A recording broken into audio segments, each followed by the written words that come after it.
From Saigon, this is the American Forces Vietnam Network. Let's have some fun.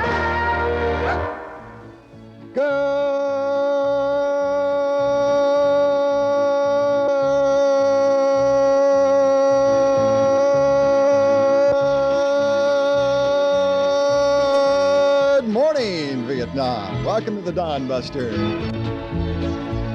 Beneath its snowy mantle cold and clean, the unborn grass lies waiting for its coat to turn to green. The snowbird sings the song he always sings. Tonight, a personal report by the Daily Mirror's special correspondent, John Pilger. Vietnam, 1970. The front line.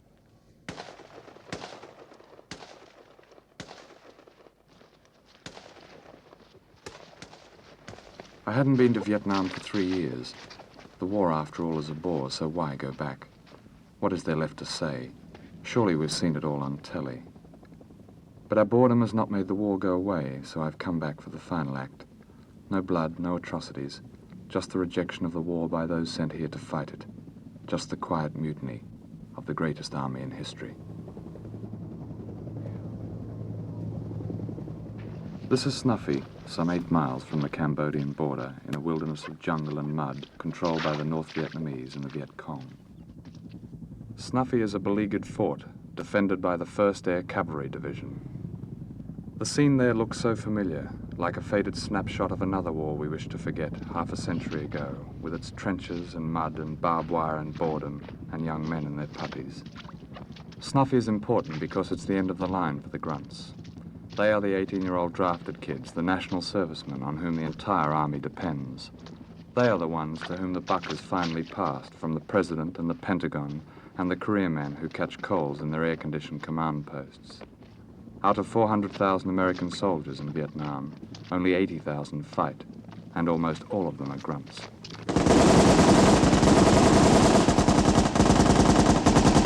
The grunts in 1970 are a very different kind of American foot soldier.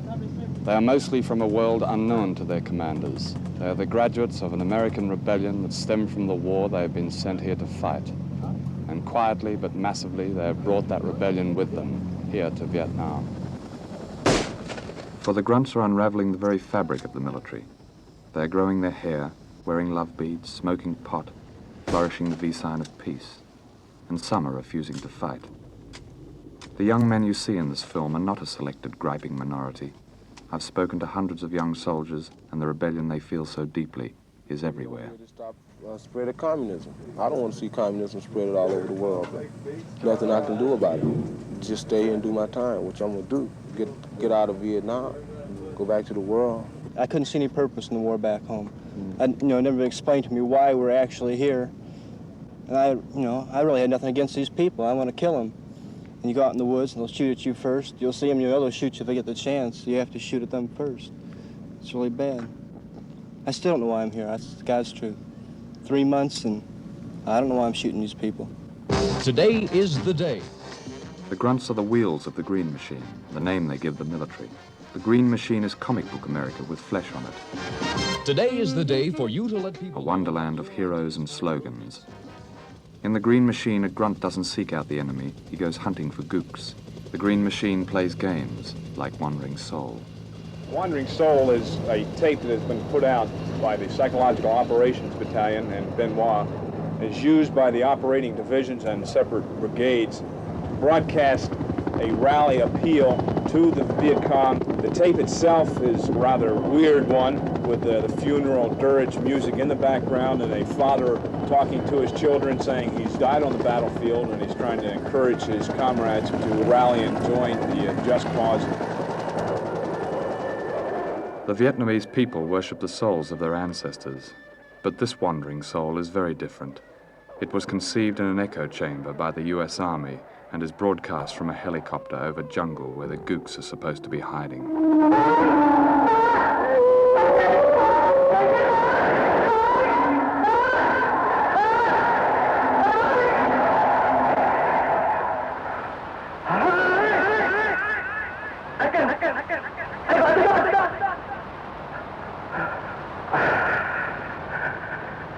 Vợ tôi kêu tôi ra.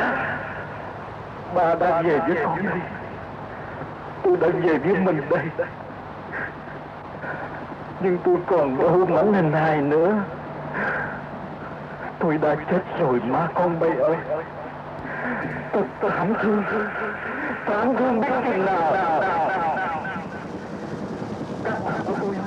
We drop, I'd say, about 800,000 leaflets a day. We tell them what's happened to them in their battles. We killed 3 of your people yesterday, and they know it.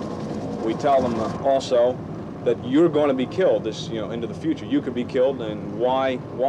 We ask them to desert their unit and what will happen to them once they rally, how they will be well treated. Well, actually, it's been pretty slow. So far this month, we've had 5. Last month, we only had 1. The object of dispersing our leaflets by helicopters, they'll take a bunch by hand and throw them out most of the time. Occasionally, trying to get a direct result of a PSYOPS mission, they'll take a whole carton, which you'll see, and just drop it right out, hoping to hit someone. Let's have some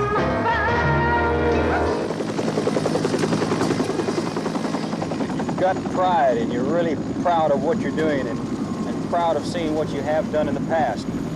And this division has lived on a proud heritage. MacArthur said it well.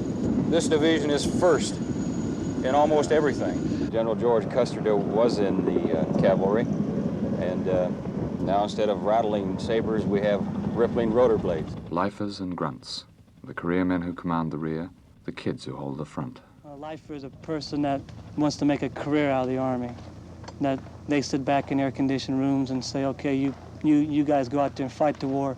We'll tell you where to go and how to do it. But all they do is sit back there and draw their combat pay for not doing nothing. We just sit back there on their butts. A lifer is someone, to me, that stays in the Army 20 or 30 years and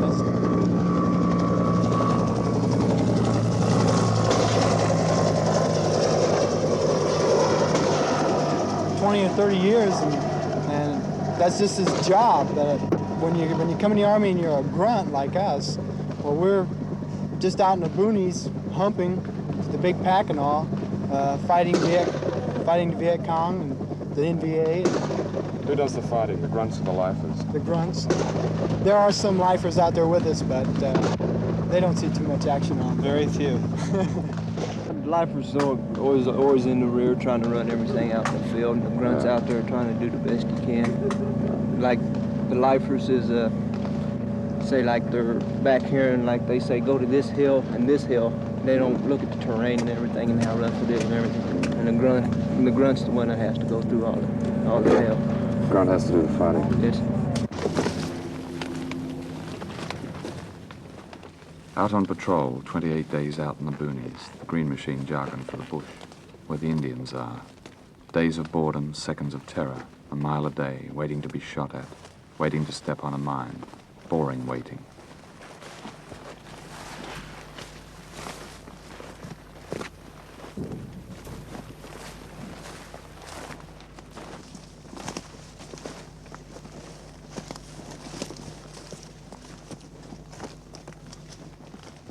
On this patrol we hear a chicken, and the captain says it may be a Viet Cong chicken. No lifer in his helicopter can kill that chicken.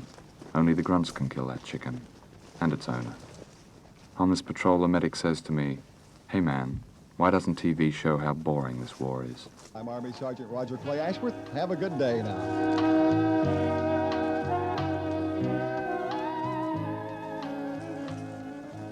The difference between a lifer and a grunt is the lifer is supposed to know the why of it, and the grunt thinks there is no why of it. He's just over here, and we all count it in days. We can almost every one of us tell how many days we have left to do in Vietnam. When you're out on long-range patrol with this new kind of grunt, do you give orders or do you sort of enter into discussions?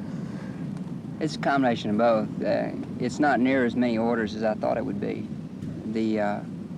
There's an old saying in the United States Army that you don't tell American soldier, you tell him why. And I didn't believe it as much until I came to Vietnam, and I've had several times when I thought my people were being insubordinate because they wanted to know why, or my NCOs thought they were being insubordinate because they wanted to know why. And maybe because of the emotions of the time, I had to say, "You'll do it, damn it," because I say you'll do it. If I had to do over again, I would go to jail. for one thing. In California, the max usually that you're going to get is 3 years. Okay, what's 3 years in the jail compared to 2 years in Nam or 3 years in the Army? I don't really think that there is going to be another generation of American soldier. I think that people are just tired of it. There's, you know, there will be people in the Army, but the people that really feel strong on it aren't going to go in. Radio Miss America from Birmingham, Michigan,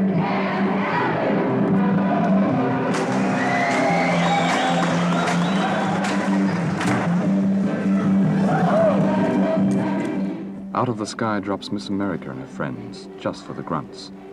Flown in with the ice cream, packaged, homogenized, untouchable white flesh.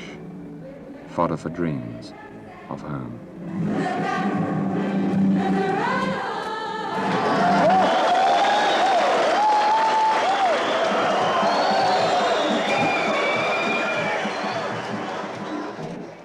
Thank you. Office and the troop counted the months, weeks, and days until we could be here with you. And as you can see, we've made it. During our generation, we've heard the sounds of rockets in space, the miracles of science and medicine and surgery, the voices of men on the moon, and the youth of our America and some of yesterday's great and forever living semi-classics. And now that we're here, let's get down to that business we've been talking about. There'll be no sitting around and wondering as we bring you our sound.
Chains on me.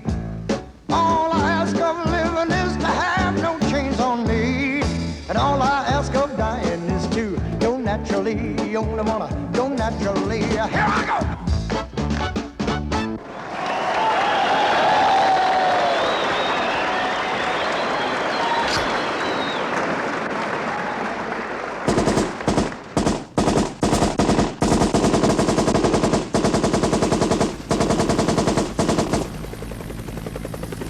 The grunts are dying.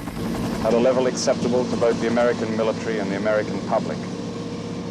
Another 65 this week, about the same next week, and the next, and the next, until the very last American division, combat division, is withdrawn. And so far, for all the words from Washington, only paper soldiers have gone home. The war isn't over, but it is ending. It is ending not because of the Paris talks or the demonstrations at home. It is ending because the largest and wealthiest and most powerful organization on earth, the American Army, is being challenged from within, from the very cellars of its pyramid, from the most forgotten, the most brutalized, and certainly the bravest of its members. The war is ending because the grunt is taking no more bullshit. I just don't like, I just can't take too much pressure from the Army. You know? What happens to an unpopular officer out in the field? Mostly unpopular officers, from what I heard, if they mess with a grunt too much, they get shot out there. A friend of mine, captain, kind of got shot in the back. What was he doing? What was the captain doing to deserve being shot in the back? From what my friend said, he was telling them just go on through, and well, they were getting hit pretty bad, and he was telling them just keep on going. They said no. He kind of got shot. Well, yeah, there's a lot of mistakes, but you know, the grunts don't always do what the captain says, you know. We got, see, the captain will stay back, he'll tell a platoon or something to go out so many 100 meters, you know. We don't do it. We only go as far as we get out of sight, sit down, and come back in. We don't want to hit contact. That's one thing we don't want to hit.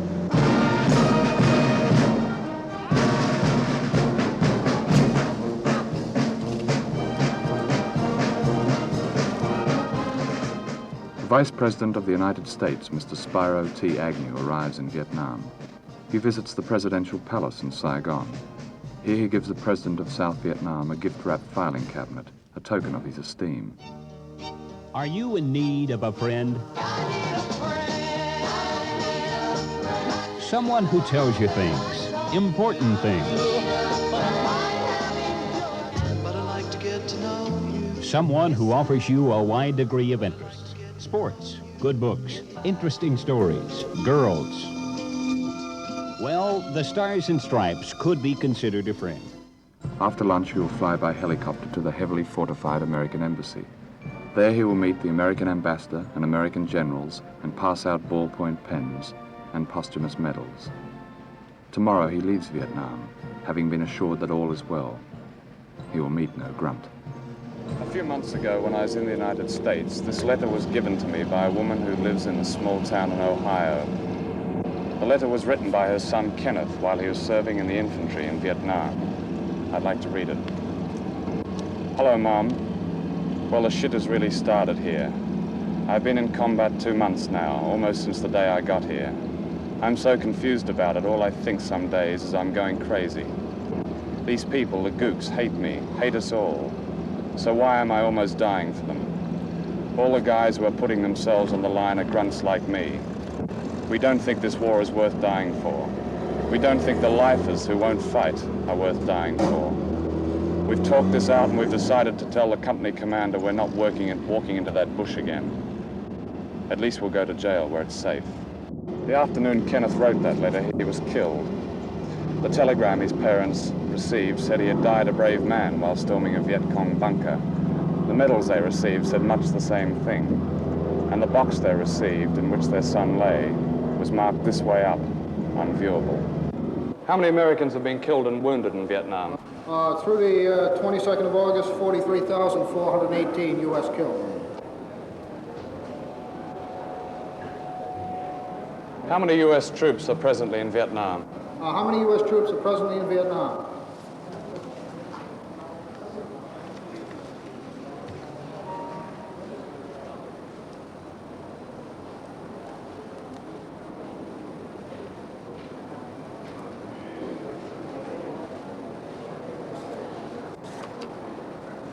As of 20 August, 403,700. Of these, how many are in ground combat? That is, they are likely to go out on a long-range patrol. We don't break them out that way. We say that approximately 60% of our forces in country are in either combat or combat support units. Would a figure of 80,000 be near? A figure of what? 80,000?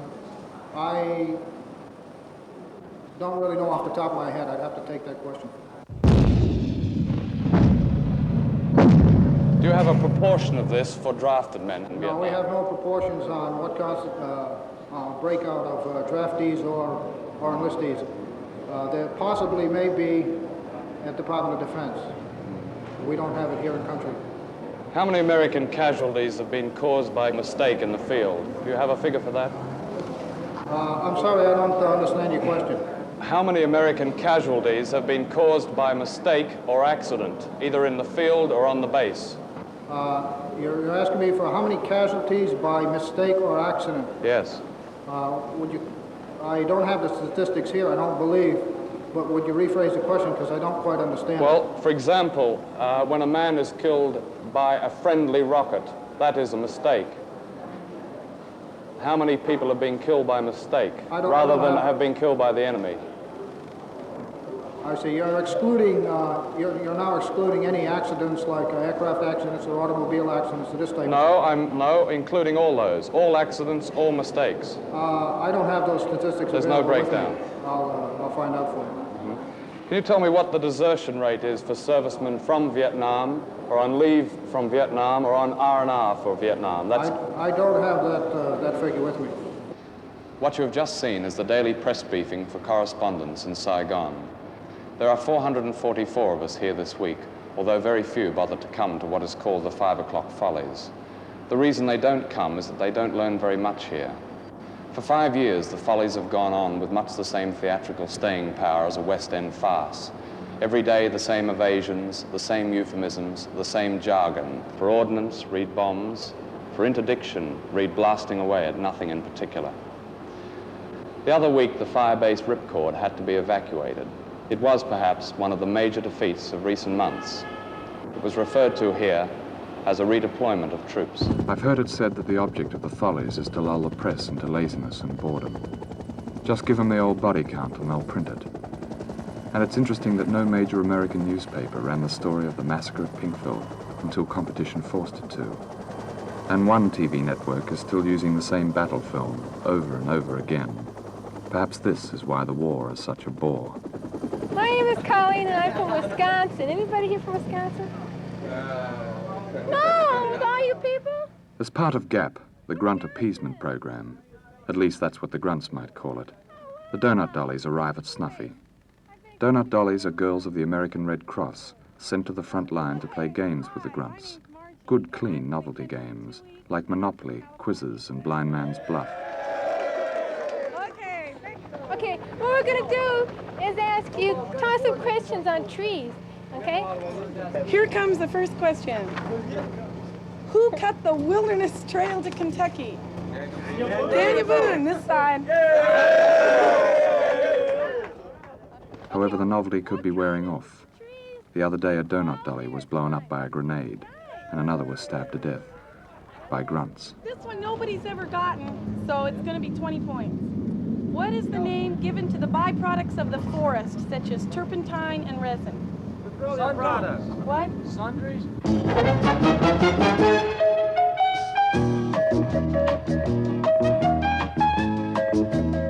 It's pretty obvious that nobody knows your job like you do, the guy who's doing it. Maybe you know a way it can be done better with a savings of time, money, or manpower. Don't sit on your good idea. Spell it out in writing and submit it to your services suggestion program. I suppose some of you watching this film will say it's peddling the anti-American line yet again. Well, perhaps another kind of person could make another kind of film.